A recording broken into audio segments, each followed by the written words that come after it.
शोएब जमाई, कभी औरंगजेब के नाम के कसीदे, कभी वक्त के नाम पर गुमराह करना, ये दुकान कब तक जारी रहेगी?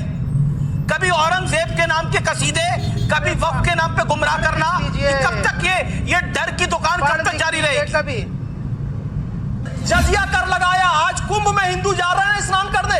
औरंगजेब के समझ आता उस पे टैक्स लगता था कि तुम क्यों जा रहे हो वहां पर स्नान करने। और इस्लाम क्या कहता है कि दीन के मामले में जोर जबरदस्ती ना करो, लकुम दीनकुम वलिय दीन, वो अपने दीन पर, हम अपने दीन पर। लेकिन औरंगजेब ने इस बात को नहीं माना। जो उदार था, सूफी, सरमद हो, ताराशिको हो, उपनिषद को मानने वाले हो, सबको उसने कत्ल किया। तो औरंगजेब के पीछे छुपना बंद कीजिए। और ये वक्फ के नाम पर आप लोगों ने जो धंधा बचा के रखा है, पढ़ लिख कर आपको पता है कि 50 साल पहले आपने उसे किराए पर लिया, 50 रुपए किराया। बड़ी खबर आ रही है, लेकिन ईद के बाद आ सकता है। बड़ी खबर आ रही है, ईद के बाद आ सकता है वक्फ बिल। संसद सत्र के आखिरी हफ्ते में वक्फ बिल आ सकता है। ईद के बाद आ सकता है वक्फ संशोधन बिल। सीधे तौर पर सूत्रों के बारे से बहुत बड़ी खबर है, वक्फ बिल लेकर आएगी सरकार। ईद के बाद आना तय माना जा रहा है वक्फ बिल। ये बहुत बड़ी खबर है। और हम अपने मुसलमान भाइयों की वक्फ की जमीनों को सरकार के हवाले नहीं होने देंगे। समाजवादी पार्टी आज इस हैसियत में है, आपकी कृपा से, आपकी दुआओं से, कि संसद को चैन से नहीं चलने देगी। अगर संसद में जबरदस्ती बिल आएगा तो संसद को चेतावनी, समाजवादी पार्टी की चेतावनी की संसद को चैन से नहीं चलने। The religious structure or the religious place which has been used from the time immemorial। अब इस देश में हज़ारों मंदिर हैं, हज़ारों गिरजाघर हैं और हज़ारों दूसरे धर्म स्थल हैं जो टाइम इमेमोरियल से इस्तेमाल में होते आ रहे हैं। उसी तरह वक्फ के नाम पर कई सारी सैकड़ों जो है मस्जिदें हैं, कब्रिस्तान है, जो टाइम इमेमोरियल से यूज़ होती जा रही है। जिसको वक्फ किया गया, आप उसको कैसे रेगुलराइज करेंगे? उन मंदिरों के कागज़ लेके आप आएंगे जो यहाँ से DDA के ज़मीन पे बनी है, पार्क पे बनी है और यहाँ से पुलिस स्टेशन पे बनी है या सड़क के किनारे बनी है, कैसे रेगुलराइज करेंगे? उसी तरह आप वक्फ में जो वक्फ बाय यूज़र जो यहाँ से इसको ये अमेंड कर रहे हैं, यही तो सबसे बड़ा खतरनाक है। इससे कोई बड़ा धन्ना सेठ या कोई वक्फ के, ठीक है, ओके, जवाब फैज खान जवाब। जिन मस्जिदों में गरीब आदमी जिन मस्जिदों में गरीब आदमी यहाँ से जाता है नमाज पढ़ने, उसमें फर्क पड़ा। सुन लीजिए 20 सेकंड में मैं अपनी बात कंप्लीट कर लूं ताकि जनता को मालूम चले कि आज हम लोग जंतर मंतर क्यों गए थे। मैं भी गया था जंतर मंतर और बैरिस्टर ओवैसी साहब के साथ शाना बनाना हमने भी इस पर एहतजाज किया। इसलिए ये कि जिस वक्फ बाय यूजर के थ्रू हमारा गरीब आदमी की मस्जिद, आम आदमी के कब्रिस्तान और आम आदमी की दरगाहें वहाँ पे मौजूद हैं, वक्फ के जरिए से ऑलरेडी पहले से ये टाइम इमेमोरियल से उन पर एक सेकंड शोएब जमाई, नहीं सुनना पड़ेगा। शोएब जमाई, कभी औरंगजेब के नाम के कसीदे, कभी वक्त के नाम पर गुमराह करना, ये दुकान कब तक जारी रहेगी? कभी औरंगजेब के नाम के कसीदे, कभी वक्त के नाम पे गुमराह करना, कब तक ये डर की दुकान कब तक जारी रहेगी? कभी थी उसमें तमाम अपोजिशन पार्टीज के MPs और तमाम इंडिया के मुसलमानों ने एतराज जताया। डिसेंट नोट आपने पार्लियामेंट में, यहाँ से पार्लियामेंट में टेबल नहीं होने दिया आपने डिसेंट नोट को। फिर कैसा समाज के हित की बात कर रहे हैं? लॉजिकल बात। औरंगजेब के कसीदे, वक्त के नाम पर मुसलमानों को डराना, दुकान यही है, धंधा यही है, बात करना दुकान यही है, इनका धंधा यही है। शाहीन के नाम पर पहले चंदा खाया, जंतर मंतर पर जाकर के चंदा खाना चाहते हैं। औरंगजेब के नाम पे, वक्फ के नाम पर, और बार-बार कह रहा है पता आपको, प्रश्न चिन्ह आप नहीं लगाइए। ड्राफ्ट पढ़ा आपने? बैठे हैं सारी डिग्री डिप्लोमा लेकर बैठे हैं, फिर PhD करके बैठे हैं।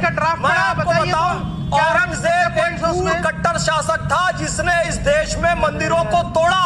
और इस्लाम कहता है ला इखराफी दीन के मामले पर कोई जोर जबरदस्ती नहीं हो सकती। उसने काशी विश्वनाथ का मंदिर तोड़ा, उसने मथुरा का मंदिर तोड़ा, उसने हिंदुओं पर जजिया कर लगाया। आज कुंभ में हिंदू जा रहे हैं स्नान करने।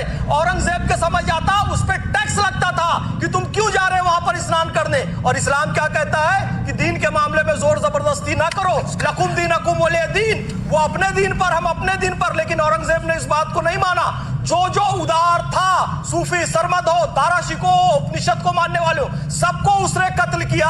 तो औरंगजेब के पीछे छुपना बंद कीजिए। और ये वक्फ के नाम पर आप लोगों ने जो धंधा बचा के रखा है, पढ़ लिख कर आपको पता है कि 50 साल पहले आपने उसे किराए पर लिया, 50 रुपए किराया। बड़ी खबर आ रही है, लेकिन ईद के बाद आ सकता है। बड़ी खबर आ रही है, ईद के संसद सत्र के आखिरी हफ्ते में वक्फ बिल आ सकता है, ईद के बाद आ सकता है वक्फ संशोधन बिल। सीधे तौर पर सूत्रों के बारे से बहुत बड़ी खबर है, वक्फ बिल लेकर आएगी सरकार, ईद के बाद आना तय माना जा रहा है वक्फ बिल। ये बहुत बड़ी खबर है। और रहते एक समुदाय को चाबी भी लगाते हैं, ये कहते हैं कागज दिखाओ। 200-300 साल पुराने हैं कब्रिस्तान भी, 200-300 साल पुरानी है मस्जिदें भी। और निगत जी, मैंने बड़ा एक सेकंड निगत जी, जब कांग्रेस की सरकारें थी, मैं टाइम बता रहा हूं 1991 टू 1996 के बीच, जब पीवी नरसिम्हा राव की सरकार थी और डॉक्टर मनमोहन सिंह की सरकार थी 10 साल, क्या एलके अडवाणी और अटल बिहारी वाजपेयी का 91 से 96 की कांग्रेस सरकार में डिसेंट नोट आपने एक्सेप्ट किया था वक्फ के ऊपर, हाँ या ना? जवाब दीजिएगा। पॉइंट नंबर 2, उसके बाद जब 10 साल कांग्रेस की शासन था डॉक्टर मनमोहन सिंह का, तो क्या ऑपोजिशन का बीजेपी का डिसेंट नोट एक्सेप्ट किया था एलके अडवाणी सुषमा स्वराज का? बताइए, सजेशन एक्सेप्ट किया था। आप कह रहे हैं कि इस समय आपका सजेशन माना जाए, तो ये सरकार में क्यों आए थे? वक्फ को वैसे का वैसे ही रखने के लिए। आप बताइए। मुझे सुनाई देता है अमीश जी, मेरे कान बड़े साफ है, सुनाई देता है। ईयर प्लग्स के साथ आपको बड़ी ऊंची आवाज से सुन पा रही हो। अब मेरी बात बताइए, आपने बड़ा अच्छा दौर गिनवाया, कान तो ठीक होने चाहिए सुनने के लिए। कब आर्टिकल 25 और 26 का वायलेशन सुनने के लिए? मुझे बताइए, का वायलेशन कब था? बताइए। ये सरकार कांग्रेस की थी जिसने लगातार ये कहा कि वक्त की जो प्रॉपर्टी है वो हेल्थ केयर, एजुकेशन और गरीबों के वेलफेयर के लिए इस्तेमाल होगा। मैं तो आज पूछ रही हूँ, ये कह रहे हैं ये जो दिल्ली में 2014 के अंदर प्रॉपर्टियां, जो 2014 में दिल्ली में 123 पॉश इलाकों में प्रॉपर्टियां गिफ्ट करी थी वक्फ को, वो किस किस चीज के लिए इस्तेमाल हो रही है बता सकती हैं आप? ये मैं बताऊं, 123 दिल्ली के पॉश इलाकों में प्रॉपर्टियां 300 प्रॉपर्टीज क्यों दी थी? दिल्ली में इस्तेमाल कर रही है सरकार 2014 के अंदर एन चुनावों से पहले। महाराष्ट्र में वक्फ की प्रॉपर्टी पर ये लगातार जो प्राइवेट बिल्डर्स हैं उनको कब्जा ओके, अजय लोक, लेट मी गेट अजय लोक। ओके, अजय लोक, आप तो अजय लोक भाई जवाब दे पाएंगे। ओके, अजय लोक रिस्पॉन्ड। मैं तो बस ये बताना चाह रहा हूं कि कांग्रेस की तुष्टीकरण की नीति क्या थी कि बाबा साहब के संविधान को इग्नोर करके, देखिए भारत और हिंदुस्तान का बंटवारा होता है। भारत के हिंदू जितना पाकिस्तान में अपनी संपत्ति छोड़ के आए, वहां के मुसलमानों ने ले ली, लेकिन यहाँ के जितने मुसलमान छोड़ के गए पाकिस्तान, उनकी संपत्ति को बना दिया वक्फ बोर्ड। यहाँ के मुसलमानों की संपत्ति को कोई नहीं लेगा। आप ही बताइए, उसके बाद ले आए 1995 में वक्फ मॉडरेशन एक्ट। किस कानून संविधान के तहत आया? ये आना ही नहीं चाहिए था। जब आप एक माइनॉरिटी के लिए बना रहे हैं तो बाकी माइनॉरिटीज के लिए नहीं बनाएंगे, लेकिन इनको तो माइनॉरिटी शुरू से एक ही मतलब मुसलमान है, मुसलमान ऐसे ऐसे राइट्स दे दिए उसको। 213 प्रॉपर्टी, 123 प्रॉपर्टी तो दिल्ली में दी 2014 में। और राइट्स क्या क्या दिए? जिस जमीन पे कपड़ा डाल दो वो जमीन हो गई वक्फ की। ये था कांग्रेस। आज ये हल्ला कर रहे हैं यहाँ पे बैठ के, कांग्रेस के सारे जितने कठमुल्ले भैया लोग हैं सब वक्फी 200 एकड़ जमीन पे लेके बैठे हुए काट मार के।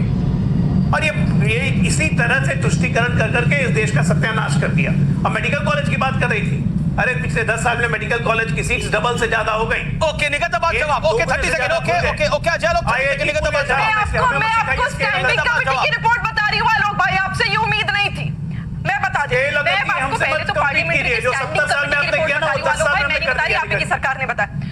अरे मैं आपके बीच में नहीं बोली, कमेटी की रिपोर्ट भी आप मेरी बात सुन लीजिए। उसी के बाद महिलाओं को रिप्रेजेंटेशन मिलना चाहिए, कांग्रेस पार्टी सरकार ने अमेंडमेंट करे थे। आलोक भाई आप बड़े योद्धा हैं। अमेंडमेंट तो ऐसा क्या किया कि 123 संपत्तियां उठा के वक्फ में छाती पीटते।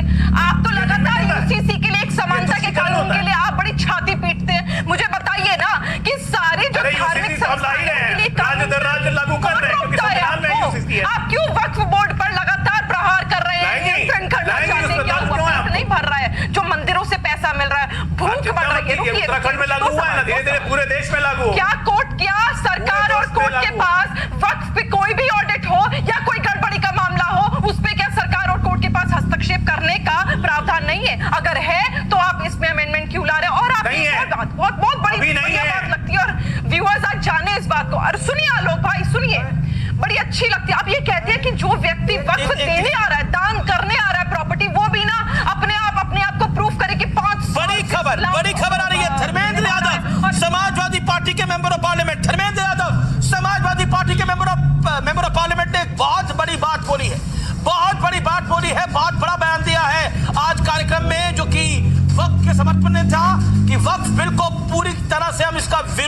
करेंगे। आपकी दुआ से संसद में हमारी अब संख्या बहुत है। आपके आशीर्वाद से हम इस बिल को किसी कीमत पे पास नहीं होने देंगे।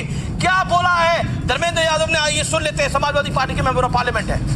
आदरणीय हम अपने मुसलमान भाइयों की वक्फ की जमीनों को सरकार के हवाले नहीं होने देंगे। समाजवादी पार्टी आज इस हैसियत में है आपकी कृपा से, आपकी दुआओं से, कि संसद को चैन से नहीं चलने देगी। अगर संसद में जबरदस्ती बिल आएगा तो संसद को चेतावनी, समाजवादी पार्टी की चेतावनी की संसद को चैन से नहीं चलने